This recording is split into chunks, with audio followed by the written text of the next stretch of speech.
हनुमान् श्रीपदो वायुपुत्रो रुद्रो नघोजरः अमृत्यवीरवीरश्च ग्रामवासो जनाश्रयः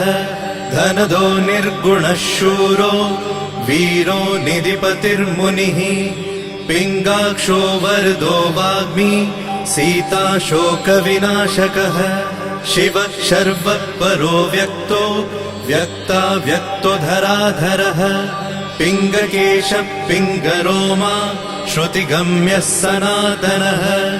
अनादिर्भगवान् देवो विश्वहेतुर्जनाश्रयः आरोग्यकर्ता विश्वेशो विश्वनाथो हरीश्वरः